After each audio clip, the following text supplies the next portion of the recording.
early here and I am just about to head off on another wild camp. This time it'll be totally solo, without the dog, without Apache. He's staying at home with Fred. It's a beautiful day. I've got somewhere in mind. It's about 6 miles from here, so I'm taking the bike, if you can see the bike. Also, I've got my pack there. Hopefully I'll get a nice sea view as well, which would be good. And I'll let you know how it goes. Can't wait to get in the woods. It's really windy, like headwind all the way.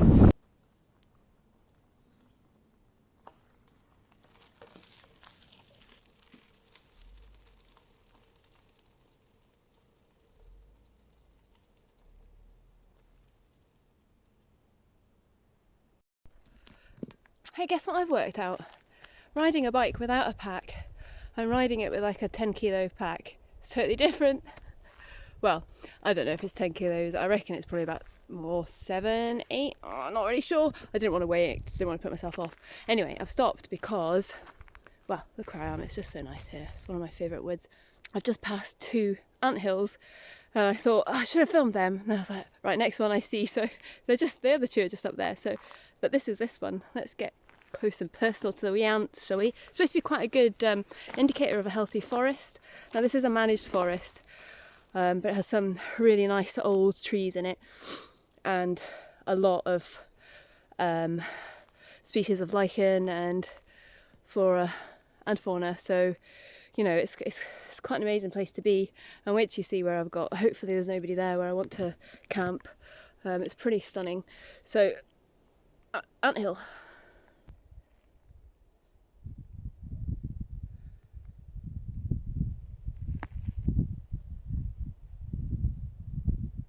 Working away, busy wee ants.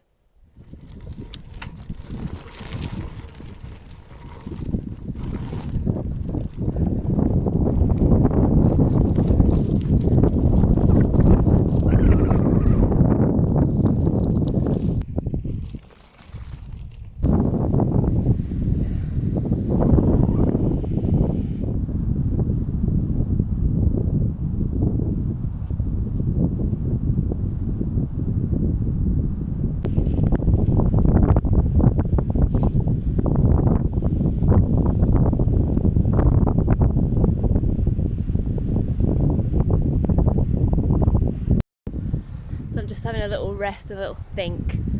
So I've found pretty much where I want to be, but there seems to be a bit of a north wind, or kind of northeasterly wind, I think it is. And I don't know if I want that in my hammock all night, because I'm staying in a hammock with an open front, and I'd rather have a view without the wind.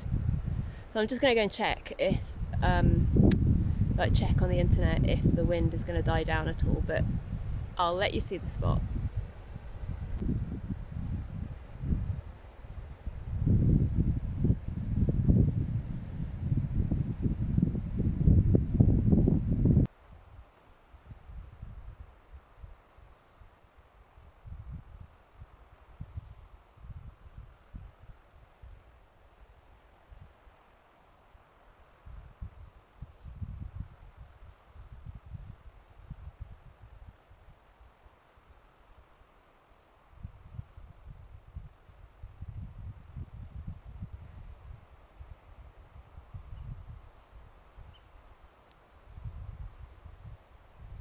Easy.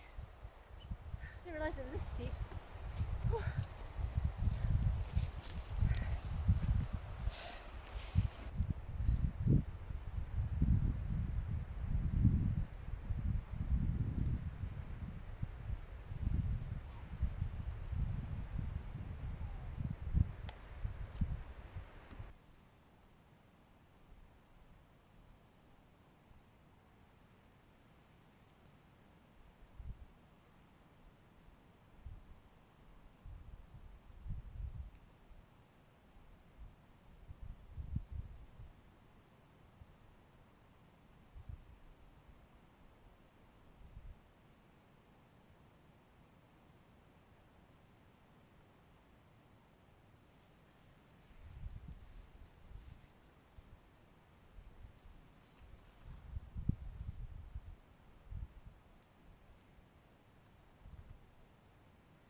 that was a little bit of a faff because I've never put it up before, but I think I will reap the rewards later. So this is the Haven tent, and the good thing about this one is that you lie flat in it.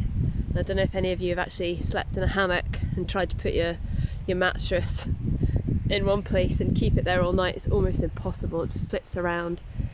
So yeah, there's a fly on it, but I'm going to keep it open. It's not supposed to rain tonight. I think I'll end up closing it at some point. Have a look around here. There's the fly. I've just flipped the fly from the front over on the back, so you can, if you want it open to look out to the woods. I did have that actually, and then I thought it's just going to be too windy. I just want a bit of privacy there, so I've just flipped the front over onto the back, so it's like a tent really at the back.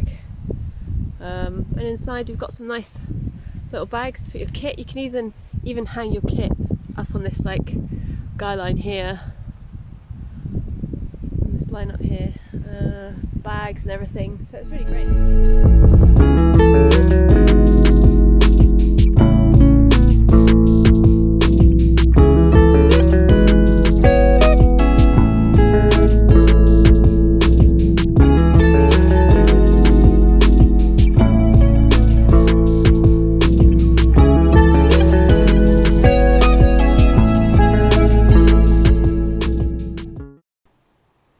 Tonight, ladies and gentlemen, I bring you guacamole. This is actually a recipe from the Bosch boys, the dual plant-based, very nice couple of young lads who do amazing food. And this guacamole is no different. So I've used a whole avocado here.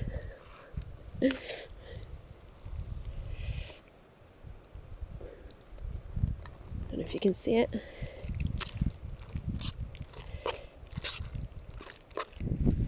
I carted this all the way with me so I could have it with my tea tonight, because I thought I'd probably be quite thirsty and stuff. It's alcohol free. We bought them by accident when we were in Wales recently and haven't drunk them, so I thought this would be nice. I don't usually drink fizzy drinks, so I thought it'd just be a little treat so I can have it. I will have it, and it'll be less weight when I go back.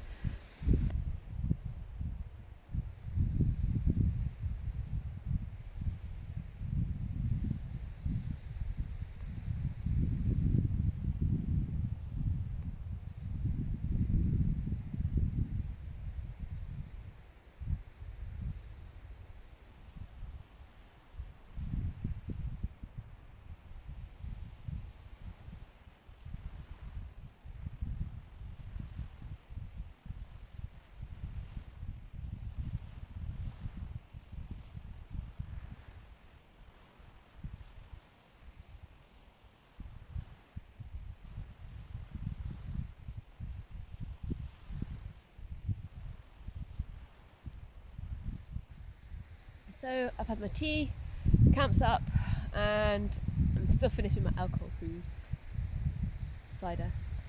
And the wind is dying down a bit. I'm a little bit wind beaten, I think, but you can really see it in the waves. I just cleaned up the pots and pans in the sea, which is not the easiest thing to do. And then I realised there's a little kind of stream where the water's actually come around the sandbank, and it's almost made like a little stream. So I used that, and it was much better to clean the pots and pans. And then I'm just sitting watching the seals bobbing their heads up and down. Actually, they're really lovely. Seem to be having a good time. It's just a beautiful spot here.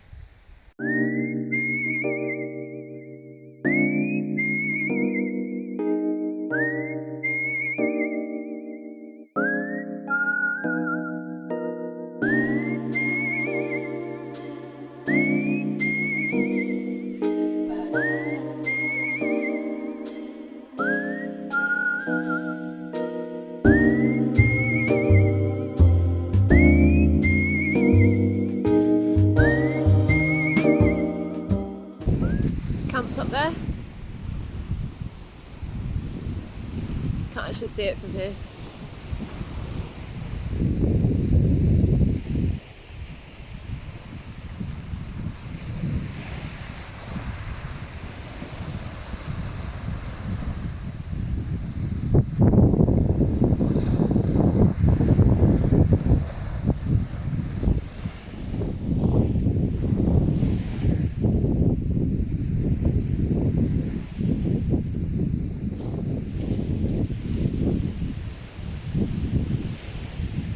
Watched the sunset and I'm just going to hunker down now. I'm really looking forward to sleeping in this. It's going to be so cool, especially having this bit open. I was just enjoying the sunset there. Isn't it amazing? It's like some primal urge to watch the sunset. Such a thing of beauty, and signifies the closing of another day probably that you've survived. Just thinking about a long time ago when our ancestors would have done it probably on a daily basis because they lived outside. It's amazing. Anyway, I was watching the seals out there. There's some fishing boats I think that came out.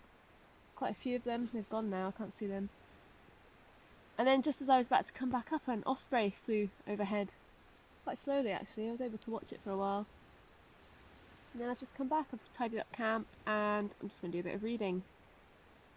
I'm reading 127 Hours by Aaron Ralston. You've probably all heard about him, the guy that got stuck in the canyon and had to cut his own arm off. So I've seen the film, but it's really good actually. It's really good. So I'm going to read some of that and then just head off to sleep. So I'll see you in the morning. Night night. Morning world. Oh, I had a great sleep. I probably must have got about 7 hours, I reckon. I don't know, I put my phone off to save power last night, so I didn't really know the time. I woke up a couple of times. There's absolutely no wind now. And the sea is just flat as a pancake. It's very misty though. I can't see the other side like I could last night. The Black Isle, and I can't see that at all. This will lift and it'll be sunny later on, but for now it's not. So this was pretty comfy, the hammock tent. I definitely recommend it. So yeah, all in all, fantastic night actually. Much better than my last solo wild camp. I was a little bit cold when I went to bed, first of all, but then after an hour or so I was really warm. It's really warm now. But yeah, so it's about to get up and make some breakfast. It's about, I don't think it's even 7:30 yet. I woke up just after 7.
don't want to leave.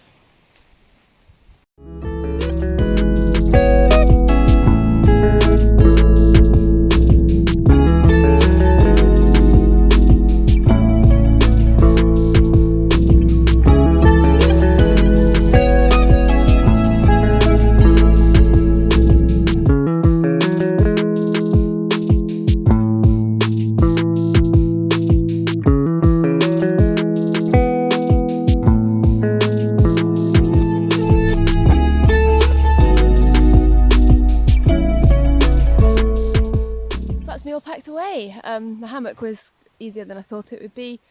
I have to put the mat away. The mat got a bit wet. It's really drizzly because it's so misty at the moment. So I'm just watching the seals out there. I should be a lot lighter on the way home. I took 3 litres of water with me. No, about 2.6 litres of water with me, and I've got this much left. And that's after having a cup of tea last night, a cup of tea this morning, porridge this morning, and then boiling my pasta last night. So I think in future I will just take this bag. This is our platypus filter bag. I've talked about this on the spay video, so have a watch of that if you want to see us go down the River Spey wild camping and then actually capsizing. So this is really good to carry water in. So it's like a lot lighter than the Nalgene bottles, but obviously I'm going to be down about, well, nearly 3 kilos by getting rid of all this water. I'm going to have a bit of a drink of this, and then I will pour the rest away. What else am I going to lose weight on? I ate the banana, all the food that I ate, so I'm really hoping that it's going to be a bit lighter. And I've got the tent, hammock tent is about 3.5 kilos, so it's not really a lightweight backpacking tent. It's not like our Kilo Go Light or anything like that, so I would have to be really close to home to take it, or take it on the bike. So that's just on the the front of the bike. You can actually just attach it on there, it's okay. So I'm about to head off, and I'm just checking that I've left no trace and that I've not left anything behind. So I was sitting here a lot, looking out to the sea. I used all my kitchen stuff around this fire pit. Nothing.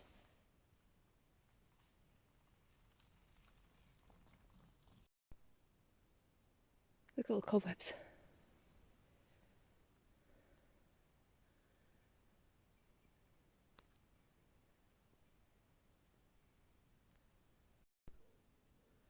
Look at all the lichen here.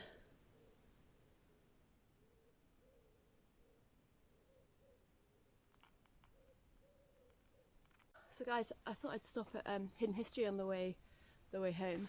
So this is the remnants of a house that has been totally submerged by the sand.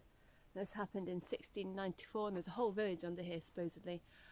And it was because this never used to be a forest. This was all planted about 100 years ago, and before that the village, well, obviously in the 1600s, they used all the marron grass, which is the grass that keeps all the dunes together basically. So they used a lot of it for thatching their roofs, and obviously if you're taking away what really supports all the dunes, it made the dunes all shift, and there was a huge sandstorm, and it just pretty much enveloped the whole of the village. So here's a chimney and the eaves of a house. If you're interested in seeing a bit more of this forest, then have a look at my 12-mile walk around. I've got a video on that which I did with my pal, and it shows some of the really nice parts here, but still not all of it. There's so much to see here. It's brilliant.